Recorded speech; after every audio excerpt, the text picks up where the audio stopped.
جس کو پیار سے دیکھ لیا اس کو تاج عطا کر دیا. غور سے سنو, کربلا سننے آئے ہو. آج پوری دنیا میں مسلمانوں کے گھر خطرے میں.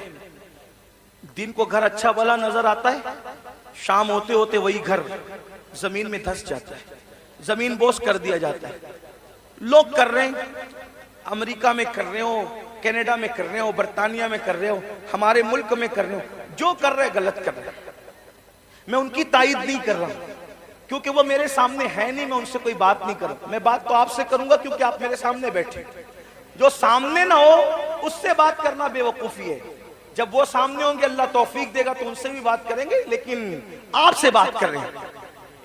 مگر ان سے بھی دو جملے کہتا ہوں اس لیے کہ دیواروں کو کان ہوتے ہیں. اللہ کرے ان دیواروں کے کان کے ذریعے کسی کے کان تک بات پہنچے. لوگوں کو پتا ہونا چاہیے کہ جو چونٹی کا گھر اجاڑے, چونٹی کا, اللہ چونٹی کا گھر اجاڑنے والوں کے بھی گھروں کو ویران کر دیتا ہے. انسان کے گھروں کے دشمن نہ بنو.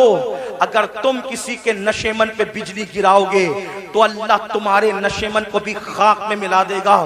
طاقتور تم نہیں ہو, طاقتور صرف اللہ ہے. جس وقت یزید نے حکومت کے نشے میں حسین کا گھر اجاڑا تو یزید خوش تھا. دروشی اللہم صلی علی سیدنا, نعرہ تکبیر, دروشی پڑھیں. اللہم صلی علی سیدنا و مولانا محمد معدن الجود والکرم وآلہ وصحبہ وبارک وسلم صلاۃ و سلام علیکہ یا رسول اللہ. تو یزید خوش تھا, میں نے حکومت کے نشے میں حسین کا گھر اجاڑ دیا, پورا گھر کاٹ دیا. اب حسین کی نسل نہیں رہے گی. میرے لیے راستہ کلیئر ہو گیا. جو میری راہ میں رکاوٹ بن رہا تھا میں نے سب کو کاٹ دیا. لیکن وہ 8, 12 یا 14 بیٹوں کا باپ تھا. یزید 8, 12, 3 روایتیں یا 14 بیٹوں کا باپ تھا اور ہٹتے کٹتے بیٹے رکھتا تھا. اور حسین کی نسل کے بارے میں اس کو یہ بغض تھا کہ میری حکومت میں جو چیز رکاوٹ ہے میں نے ختم کر دیا. مگر قدرت نے بتایا یزید تو طاقتور نہیں ہے, طاقتور اللہ ہے. 14 بیٹے چھوڑ کے مرا تھا, آج نسل نظر نہیں آتی. حسین ایک بیمار چھوڑ کے گئے, کوئی محلہ نظر نہیں آتا جہاں حسین کی اولاد موجود ہے. سبحان اللہ, سبحان. نعرہ تکبیر, نعرہ رسالت, شہدائے کربلا کانفرنس سرزمین جسپور. زمین کے اندر بھی اچھے اولاد حسین سو رہی ہے اور زمین کے اوپر بھی اچھے اولاد حسین نظر آ رہی ہیں. تو عرض یہ کر رہا تھا, لیکن جو لوگ کرتے ہیں میں ان کی تائید نہیں کرتا. آپ مگر سنیں کیونکہ میرے سامنے آپ ہیں. آپ کے گھر خطرے میں, دن میں گھر اونچا دکھتا ہے, نیچے بعد میں ختم ہو جاتا ہے. وجہ اس کی حدیث سنو. آج سے 1450 سال پہلے گھر اجڑنے, گھر بکھرنے, گھر دھسنے, زلزلے آنے یا کسی کا گھر ٹوٹ جانے کی وجہ بیان فرمائی. اللہ کے رسول علیہ السلام فرماتے ہیں جب تم گانے, میوزک اور شراب میں ڈوب جاؤ گے, یہ میں نہیں کہہ رہا ہوں, اللہ کے رسول فرما رہے ہیں, جس کو علامہ ابن الجوزی نے نقل کیا ہے. توجہ کرنا, آقا ارشاد فرماتے ہیں کہ جب تم گانے اور میوزک کے اندر اور شراب کے اندر ڈوب جاؤ گے تو اللہ راتوں رات تمہارے گھروں کو زمین میں دھسا دے گا. راتوں رات تمہارے گھر زمین میں دھس جائیں. آج 16 17 سال کی عمر کے میرے نوجوان فلم دیکھ کر, سیریل دیکھ کر نشے کی طرف جا رہے ہیں, میوزک کی طرف جا رہے ہیں. زنا فیشن ہو چکا ہے. امام حسین اسی کے خلاف تو کھڑے ہوئے تھے, اگر یہ سب کرتے ہو تو حسینی نہیں ہو تم, چاہے جو بن جاؤ. میں کسی ایک کو نہیں کہہ رہا ہوں, اپنے آپ میں ڈوب کر سوچو. اگر مسجد کو تم نے ویران کر دیا, اللہ کے گھر کو ویران کر دیا, فجر کی نماز میں سوتے پڑے ہو, تو آپ 7 سمندروں کا بھی شربت بنا لو. توجہ کرنا, لوگوں کو میرے جملے تلخ لگتے ہیں لیکن کوئی کچھ کہے میرے بارے میں حقیقت ہے، 7 سمندروں کا شربت بنا لو، امام حسین کے نام پہ بانٹ دو، لیکن اگر تم دین مٹاؤ گے اور شربت بناؤ گے تو امام حسین اس شربت کو قبول نہیں کریں گے، بلکہ اس شربت کو تمہارے منہ پہ مار دیا جائے گا۔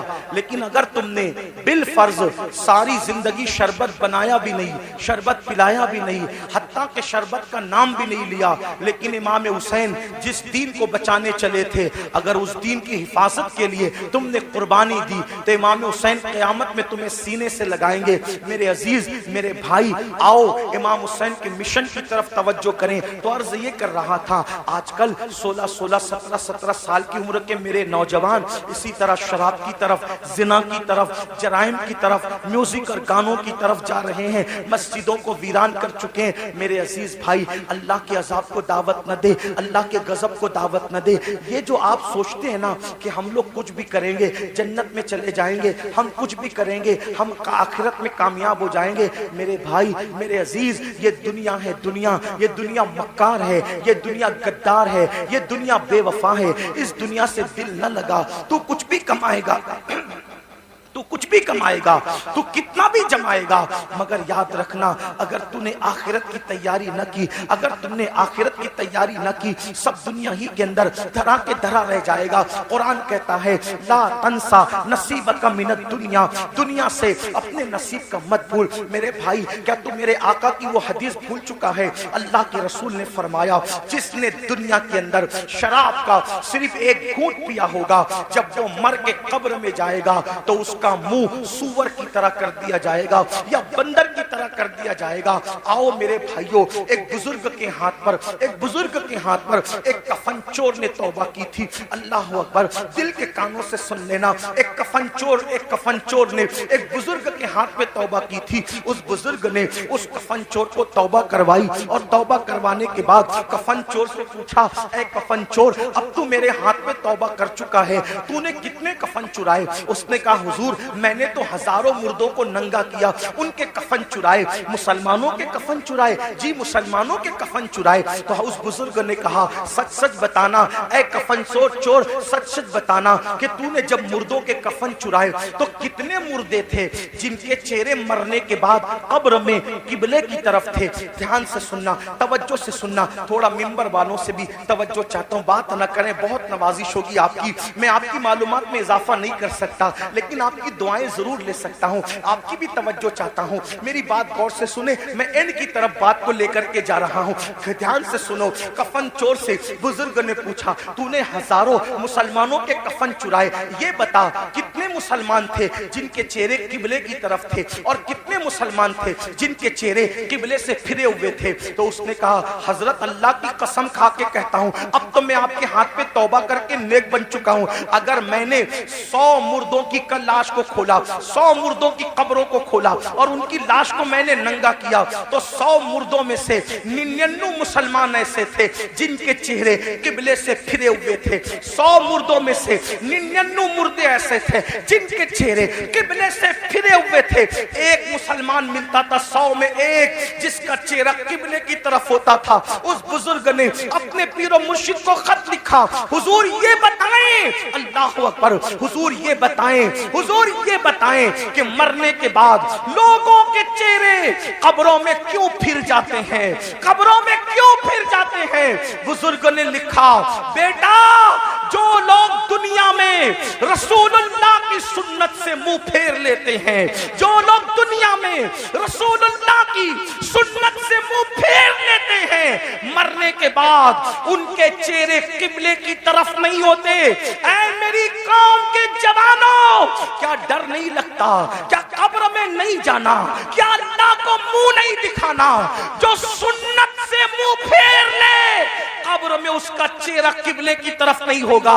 ہم نے تو فرض سے منہ پھیرا ہے، ہم نے تو فرائض سے منہ پھیرا ہے، اللہ اکبر، نماز چھوٹ رہی ہے، ماتھے پر شکن تک نہیں ہے، اللہ اکبر، سود کے دھندے کر رہے ہیں، حرام کاروبار کر رہے ہیں، ماتھے پہ شکن تک نہیں ہے، جھوٹ بول رہے ہیں، یہ فرض ہے جھوٹ سے بچنا، جھوٹ سے بچنا فرض ہے۔ اللہ اکبر، جھوٹ بول رہے ہیں، ماتھے پر شکن تک نہیں ہے، ناپ تول میں کمی کر رہے ہیں، ماتھے پر شکن تک نہیں ہے، عورتوں پہ پاپ کی نظر ڈال رہے ہیں، ماتھے پر شکن تک نہیں ہے۔ کتنے جرائم کرو گے؟ کب تک جرائم کرو گے؟ کتنے گناہ کرو گے؟ کب تک گناہ کرو گے؟ اللہ بہت دن تک مہلت نہیں دے گا، یاد رکھنا۔ بھائی صاحب تھوڑا رحم فرما دے، ارے رحم کر دے، تھوڑا سن لے، بات ہٹ جائیں، چپ ہو جائیں سب لوگ، بات تو سنیں نا میرے بھائی، میں بات عرض کر رہا ہوں، آپ لوگ بات سنیں، مینجمنٹ آپ سب لوگ سن لیں گے، ایک بار آپ بھی بیٹھ جائیں، مہربانی کریں آپ بھی بیٹھ جائیں، سب بیٹھیں۔ یہ کیا تماشا لگا، اتنی بڑی محفل سجائی، اتنی اچھی محفل سجائی، اور آپ لوگ ہیں کہ کوئی، بھائی آپ بھی بیٹھ جائیں، اللہ رحم کرے، آپ بھی بیٹھ، کیوں بولتے ہیں بیٹھ جائیں، سب بیٹھیں، ارے سب بیٹھیں، آپ بھی بیٹھیں، ایک بار سب درود شریف پڑھیں۔ اللہم صلی علی سیدنا آپ مت بولیں بھائی، کسی کو مت بولیں، میں بول رہا ہوں، آپ درود شریف پڑھیں بھائی، درود شریف پڑھیں۔ اللہ رب محمد صلی اللہ علیہ وسلم نحن عباد محمد۔ یہ بیچ میں آپ جب بولتے ہو نا تو ذہن منتشر ہوتا ہے، چونکہ میں تقریر یاد کر کے نہیں آتا، دیکھو جو تقریر یاد کر کے آتے ہیں نا، آپ کچھ بھی کریں اس کو ڈسٹرب نہیں ہوگا، وہ یاد کر کے آپ پھٹافٹ بولتا رہے گا، لیکن میں نے یاد کر کے میں نے تقریر کبھی یاد نہیں کی، میں آپ کی توجہ کو دیکھ کر کے پھر اللہ تعالیٰ جو